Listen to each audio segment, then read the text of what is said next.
Maternal and child health has been a measure of how efficient the health system of any country works. That's I think the tragedy, that it's such a big scale of death, but it's not very well known. If you die from a disease, it is understandable. You were saying pregnancy is not a disease, and how come women are dying from it? We always want the pregnancy to culminate in a healthy baby and a healthy mother, right?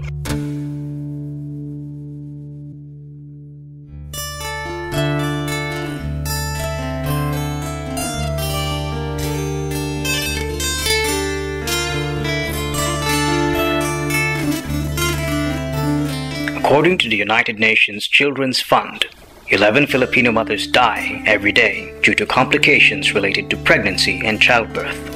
Maternal mortality ratio in the Philippines in 2008 ranges from a low of 94 to a high of 160 deaths in every 100,000 live births. This is high compared to the maternal mortality ratio in Canada in the same year, which is only 12 per 100,000. There's a lot of lack of understanding about the problem, because people worry here about the dengue hemorrhagic fever right now, which kills 300, not knowing that the death rates for women who die of preventable maternal deaths are really great, and the rates are not coming down. And it's a silent epidemic, actually, that has not figured into the consciousness of the public and especially of policymakers. So that's I think the tragedy, that it's such a big scale of death, but it's not very well known. They were saying it is not a disease. You don't have to treat it, but it is the only condition that is not a disease, and yet women are dying from it. Okay, if you die from a disease, it is understandable. You were saying pregnancy is not a disease, and how come women are dying from it? Mothers may develop complications during pregnancy that could lead to their death. The World Health Organization identified 5 natural causes of maternal mortality. 25% of pregnant women die of hemorrhage, 15% of infection, 13% of unsafe abortion, 12% of eclampsia, and 8% due to obstructed labor. However, UNICEF explains that most maternal deaths could be avoided. United Nations Millennium Development Goal 5 aims to improve maternal health through access to skilled care during pregnancy, childbirth, and the first month after delivery to save the lives of both the mother and the child. In the Philippines, about 36.4% of pregnant women receive assistance from the helots. Helots are traditional birth attendants. The Department of Health defines traditional birth attendant as a person who assists mothers during childbirth and who initially acquired her skills by delivering babies by herself or through observation or apprenticeship with other helots. The practices of helots are naturally passed on in the family. Sinuratan po ako ni kanyang DOH kang city, kanyang Dr. Borja, para mag-train man ako. Dahil ang mga mininuno ko kaya po sa lulo ko, sa ama ko, sa ina ko, sa tugang ko, tapos hindi na nagpapaakit. Garo kung saan, manamana na lang. The Department of Health has been providing intensive training since 1974 to make helots competent birth attendants. One of those who received training was Leonor Villarreal. Ano po ako, poong pag-seminar kang pagpa-seminar, 1976. We actually, in the past, tried to teach the traditional birth attendants and the helots with some skills. But the experience of that was not very ideal. In fact, it created a syndrome we called little knowledge is dangerous. The complicated deliveries were not being referred, because as we imparted a lot of knowledge to them, it also created them a false sense of confidence. And the one at risk is actually the mother. The lack of the helots training may be manifested in their varying practices. Siyempre po, inot na inot si mga gamit may sterilize man yan. Pag abot mo naman duman sa harong, katong maaki, inaayos mo na yung gamit may naulamin mainit na lang. Then, prepare mo na si mga gamit niya kung anong gagamitin yung mga yung higaan niya, na may, siyempre kami, may nag-prepare kami, nilalagan yung plastic para dahil magkarayat yung dugo. Tapos kaya, ano pa, kami po, may gloves man kami, nagagamit talagang gloves. Kami, tigihiling ko, tiga-IT ko, tigisuso, kumbaga, tigisusukin ko kung ano na, kung maakit na siya. Ano ko po, pag-uuras, naurasan ko po sinda. Pinupulso ko sinda kung yaon na po digdi ang pulso. Arayo pa po yan. Pag naon po digdi yan. Naurasan ko po. Madalian mo lang ako magpaaki. Mabalik na lang ako pag pero pag mo niya nabanggi baga nag-aki, sa aga mabalik ako. Iilingon ko naman ang puso. Alagang kong bitaday. Tapos ang ina, yung pagpapalabar ko, maghilamos parang, sila maano, kada ikalimang aldaw, maparigos na siya. Maparigos.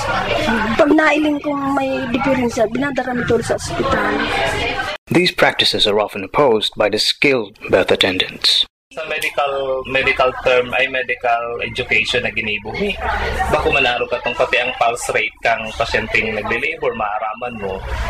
Itong ang sa kuya lang pigbabasehan ko itong examination, internal examination during IE. Itong inda lang sa inda, pero ako garo dai man ako parehas man ang pulse yan, minabilis pag grabe ng pain, siyempre mabilis na. Yan sinasabi nila pag nyaw niya din siyempre mabilis na ang pulse niya. Ang sinasabi nilang maaki na ganyan. Sa pagpapaaki po, may lying in kaya po kami dyan. Minsan po, ang pasyente naabot 4 cm, 2 cm, pero kung halimbawa fully dilated na, ang pagpapaaki po, siyempre ang piga-practice mo po is sterile technique. Kung primero po, since na allowed man po kaming giboning episiotomy and mag-repair. Number one, the control the infection, they are not trained for that. They are not trained to do minor surgery like episiotomies and everything. So I think they are not trained to do IV therapy, for example, because in childbirth there's a lot of hemorrhages. There are a lot of it is a very bloody business, right? Giving birth. So they are not trained, so they cannot give emergency measures to the patient. UNICEF identifies the pregnant women's subscription to the helots as a major factor in maternal death. The United Nations sees that successful childbirths can be achieved more with the help of skilled birth attendants. But why do women still gamble in choosing helots to deliver their babies? Poor women, culturally, financially, they will deliver with a attendant that they are most comfortable with. And there's the cultural difference is that the traditional birth attendants are actually very personal in their care. The professional midwife does not have that personalized care. Kaya lang minsan, pag di kaya man halimbawa sa kamaaki, pag di man kaya kang parahilot, nagsasabi man niya sa'yo na dahil po ni kaya daraw na lang po yung sa hospital. Siyempre po, kami man maingat man kami. Once na arami man na kaya kang mother, pag arami kaya kang mother, di sige. Pero pag hinihilingin mo sa hinihiling mo sa sitwasyon niya, kung maluya-luya at kung baga may hila, lalo na pag may hila, di na, hospital na talaga. Masakit na po baga, nag-risk kami. Bako lang sindang duwa ang tigre-risk, pati buhay ni. Paano pala po may mangyari duman sa mag-ina? Dahil na kami makaluwas duman, maanggot si ama. There are more helots than the midwife, so the norm is to go to the helot first before going to the midwife. The 2008 Philippine National Demographic and Health Survey by the National Statistics Office points to the different problems in accessing healthcare. Among these are getting permission to go for treatment, getting money for treatment, the distance of health facilities, having to take transport, not wanting to go alone, having no female provider available, having no provider available, and having no drugs available. The survey shows that choosing the helots is not a direct cause of maternal mortality, but these problems in accessing healthcare may influence the pregnant women's choice of a birth attendant. Seeking care from the helots may have risks in the mother's pregnancy. These risks are referred to in Thaddeus and Main's framework model of 3 levels of delay. The first level of delay is in the decision-making at the community level. Ignorance on the part of the patient, no, they're not having any prenatal care at all. They may be having a watery discharge for 1 week, maybe bleeding for a long period of time. Only at the time that the condition become irreversible, that's the only time they will go to the hospital. So how good a doctor you may be, you will not be able to reverse the condition. The second delay is in the accessibility and transport to a health facility and the options for communication. Second, that can also be because the health facilities are quite far from them. And it's not unusual for our people to live hours away from the nearest hospital. Some even have to ride boats to be able to go to the nearest clinic or hospital. The third delay is in the availability and quality of appropriate care. The third is they do get to reach a hospital, but unfortunately not all our hospitals are fully equipped. So some of our hospitals, the anesthesiologist is not available. They have no anesthesia machine. So that they need to do emergency intervention, but the emergency intervention is again delayed. The delay in the decision to seek care, delay in the arrival at a health facility, and delay in the provision of appropriate care are all interconnected and may occur all at the same time. All of this, as you can see, is a continuum. And some of them are entirely preventable, because if the mother gets good prenatal care, you can actually identify already who should be giving birth in a hospital and who should be given in less safe conditions. So yung second delivery, normal, without any complications. Initiatives are being done to address the 3 levels of delay to reduce maternal mortality. In 2008, the Department of Health released Administrative Order 2008-0029 to implement the Integrated Maternal, Neonatal and Child Health and Nutrition, or MNCHN strategy. The 2008-0029 Administrative Order is really all about improving maternal mortality through a strategy. The goal of the administrative order is to significantly lower maternal mortality. The MNCHN service delivery network shall be organized as follows. Number 1 is the community-level service providers. They are the health workers tasked to give primary healthcare services, including the campaign for proper birth spacing, complete required antenatal care visits, aid in the shift to facility-based birth assisted by professional attendants, postpartum and postnatal care, and assistance in other health packages for women and children. This also limits the role of the helots to assisting the professional attendants and health workers. Number 2 is the basic emergency obstetrics and newborn care, or BEMONC. The BEMONC facilities comprise the core district hospital or similar facilities capable of performing the obstetric functions, neonatal emergency care, and blood transfusions. Number 3 is the Comprehensive Emergency Obstetrics and Newborn Care, or CEMONC. The CEMONC facilities are referral public and private facilities capable of managing complicated deliveries, including the same functions as the BEMONC, cesarean section, and other highly specialized obstetric services. In the municipality of Minalabak, Camarines Sur, Mayor Leovigildo Basmayor has launched a strong campaign for maternal care.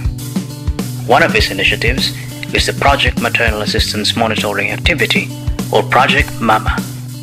Our intention is to identify every household that has got pregnant women, and this is done by a maximum cooperation between barangay leaders, our health workers, and our barangay officials.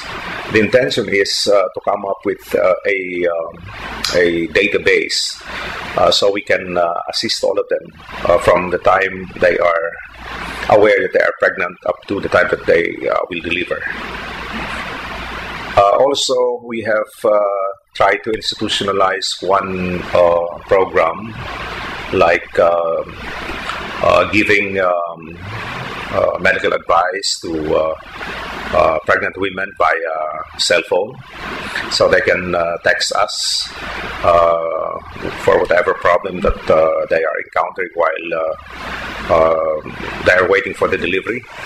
they can call us or we can call them. We always make our ambulance available so we can pick them up anytime there's a need to bring them to the hospital. Mayor Basmayor's other initiative is Ordinance Number 121-2011, regulating the practices of trained birth attendants and all health workers on safe motherhood or maternal and child health care program. Mapundo na lang kami, tama man naman kami mapupuan. Arabo man po nga ni magtugod sinda, ma-assistimang giraray kami ligdi sa inda. Kuda ako man nagdodolok sa ko, simple katabangan ko, ta naiirak man ako. Kung sabi ko, dumana lang kita sa sinter. Kung abo, ako magiginibo sa indo, kung abo ka mo, basta dadarong ka sa sinter. O kaya sa ospital. As far as the municipal ordinance is concerned, if they bring pregnant women in our facilities, they will be given a certain amount as part of the share. If they help, they will just be assisting our midwives, and part of the money that we will collect will be returned to the hilos. The local government unit in Minalabak also tapped resources of private corporations in building lying-in and birthing facilities. 2 birthing facilities have already been constructed in the municipality by the Zwellig Foundation. Another one would be built by the end of 2011 from Pfizer Park Davis. So there are 2 birthing facilities now, and with this new one from Pfizer, I think the building will be a lot better, a lot bigger, to accommodate more patients. So we are putting in a facility beside the rural health unit. This facility is for natural birth, and this is under partnership with the Department of Health and participating local government units. The main purpose of this is to provide an alternative, because despite an administrative order banning a home-based delivery, there's still a lot of people. In fact, in 2009, statistics would dictate that 60% of women gave birth in their houses.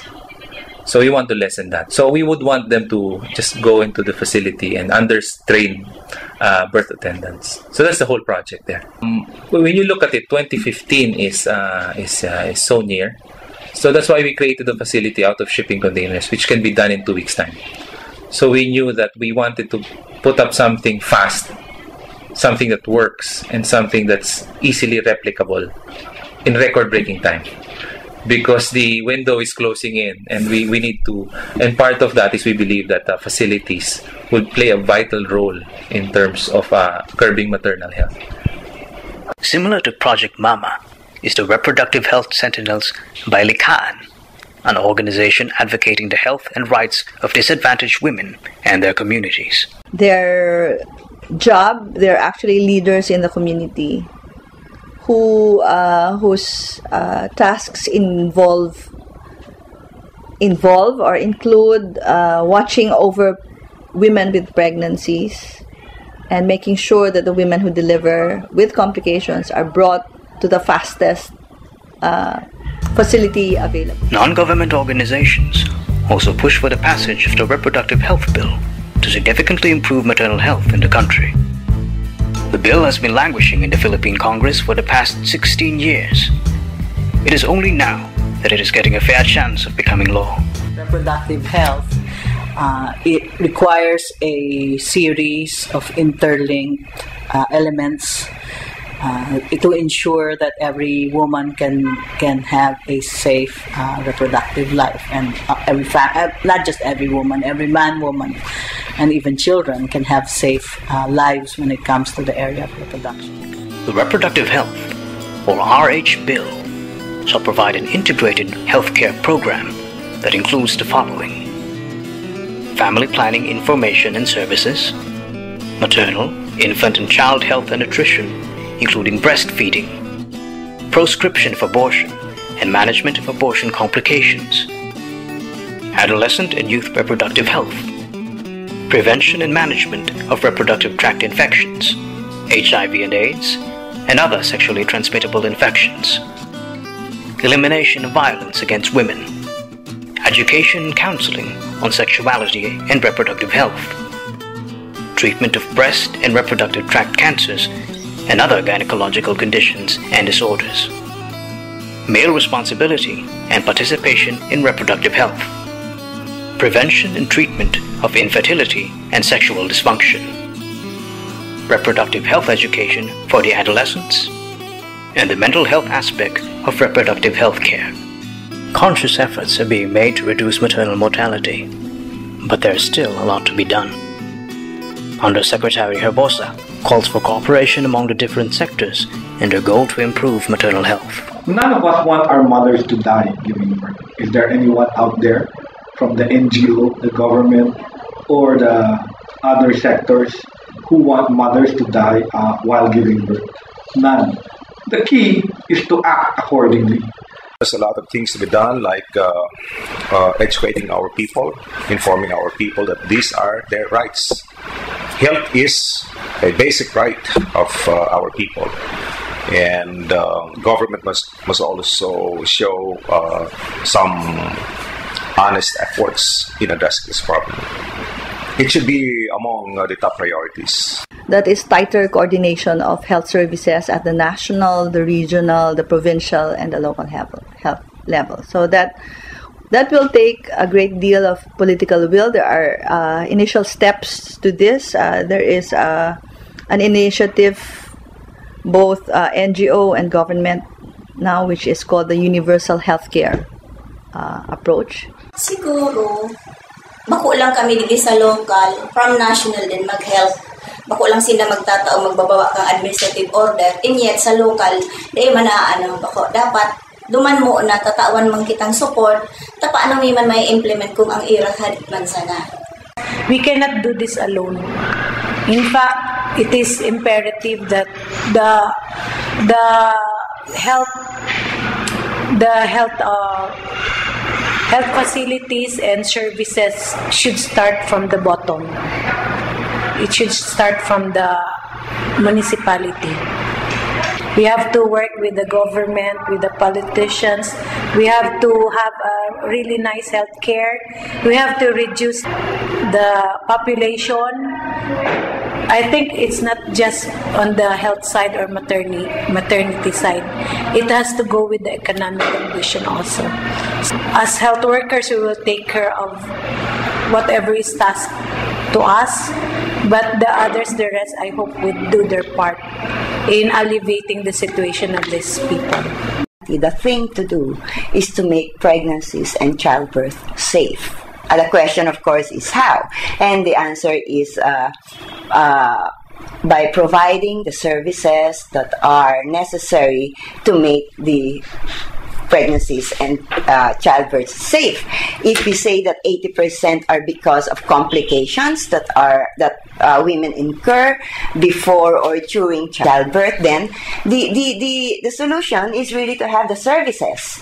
And then also the availability of standby ambulances or transport, just in case problem arises, the patient can be transported immediately. And then to continue providing this free medicine, especially for anemia, ferrous sulfate, folic acids for pregnant mother, and the vaccinations for toxoid, tetanus toxoid, prevent tetanus amatorum. I think if the mortality and morbidity gets higher if the patient are those among those patients who have higher parity and gravidity. So if you have proper birth spacing or a proper birth control, then I think it would be a very big factor to bring down the maternal mortality and morbidity rate. All necessary health services, including reproductive health, should be provided. It's possible. It's entirely possible for a country such as ourselves, no matter how much is our poverty level at the moment, to be able to provide free healthcare or minimal payment healthcare to all our people. And I am one of those people who thinks that if you want national development, we have to have massive investment in social services such as education and health. Build up the basic foundation, which is maternal and child and newborn care. Build up that basic, and then we can proceed and compete in the global market. The key is we need to have a healthy population, healthy mothers, healthy children, healthy newborns. And that's the only time we can have a healthy workforce. With a healthy workforce that is educated and trained, we can compete as a country in the global world. Maternal health is not just a measure of efficiency of the country's health system. It is a statement of women's worth in a society that claims to be just and humane. Letting mothers die makes the future loom with darkness, and to see more and more of them die is to lose a future altogether.